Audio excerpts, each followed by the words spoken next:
So, welcome to a very special Halloween episode of Teaser Tuesday. I figured I'd dress for the part, and also, you don't get a lot of opportunities to wear Venetian masks where I am, so why the heck not? Today, I have a couple of terrifying tales to share with you. One is Insomnia, which you can read my review of, but I just posted. It is by J.R. Johansson. It is her debut novel.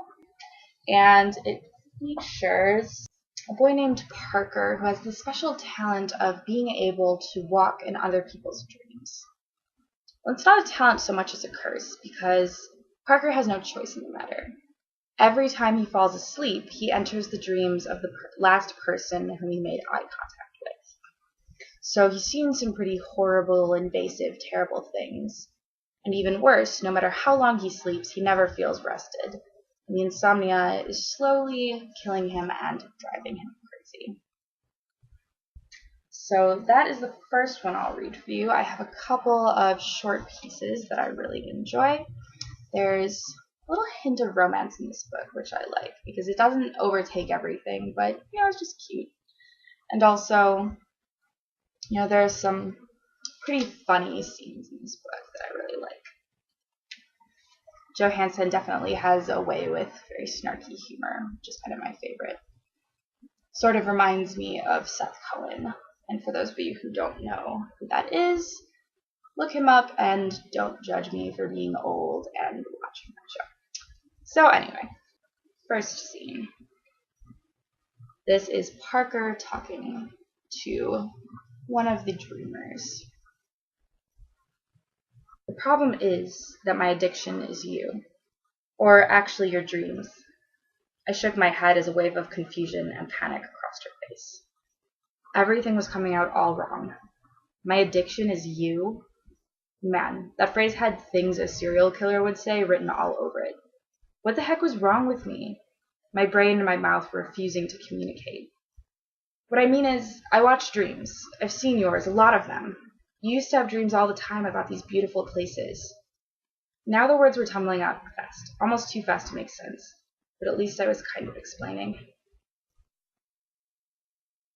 So here you can see a little bit of Parker. He's kind of awkward. He really means well, but, he's also struggling with his insomnia and his desperation to just get a good night's sleep, which is important because, the longer he goes without sleep, the more in danger he is of, going crazy and perhaps eventually dying.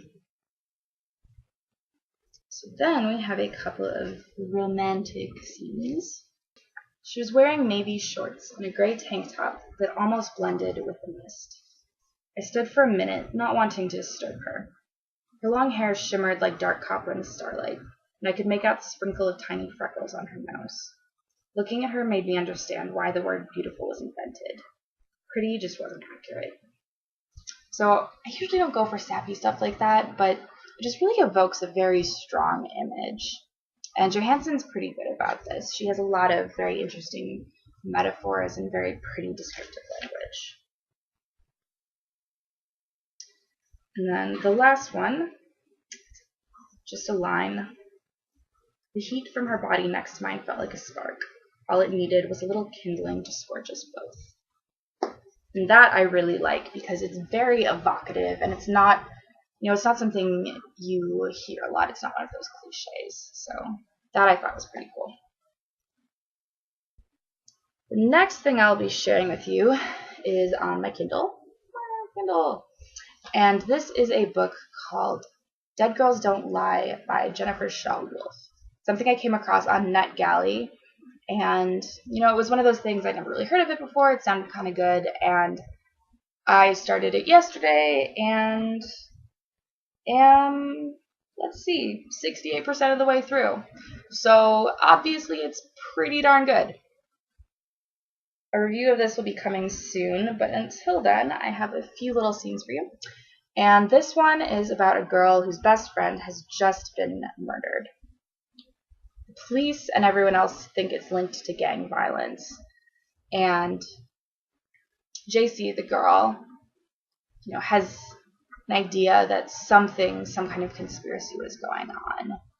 But all she has left are the clues that Rachel, her best friend, left her, and the promise to find out the truth.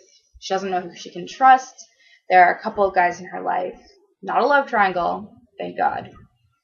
Anyway, there are a couple of guys in her life who, she starts to open her heart to, and I won't tell you what happens because I actually don't know yet, but it's getting pretty good. So anyway, this one I like a lot because Wolf does a really good job of using very simple language in very unique ways. The observations she makes are just very unusual and show a lot about JC's character. That cats. All right, so first one comes pretty early in the book, 2% in actually. And I'd never thought of Skylar Cross as a potential boyfriend candidate, as Claire would put it. He's quiet and nice, but kind of all alone. I was too busy being my own kind of quiet and all alone to pay attention to him until he started sitting for me during lunch. So there you can see, it's just a unique way of putting that. I don't know, something about it I just really like. And this one, I think, is just hysterical. So this is just after, something kind of not bad and terrible, but sort of scary has happened. It's a little bit of humor, and so this is: he looks from me to my rescuer, his face a weird mix of fear and suspicion. Skylar says something under his breath to him in Spanish. It doesn't sound like thank you for pulling her out of the lake. When Rachel's friend answers back, it doesn't sound like you're welcome. So that I just thought was kind of funny, and there's actually a lot of this kind of very dry humor sprinkled throughout the book. And so the last thing I will leave you with this Halloween week is something from my friend Edgar. Just a very short bit of verse from one of my favorite poems. And the raven, never flitting, still is sitting, on the pallid bust of Pallas just above my chamber door. And the sky has all the seeming of a demon's that is dreaming. In the lamplight o'er him streaming, there's a shadow on the floor. And my soul, from out that shadow that lies floating on the floor, shall be lifted evermore. Alright, so now that I have totally geeked out in front of you all, time to get unmasked. Just kidding. Happy Halloween week.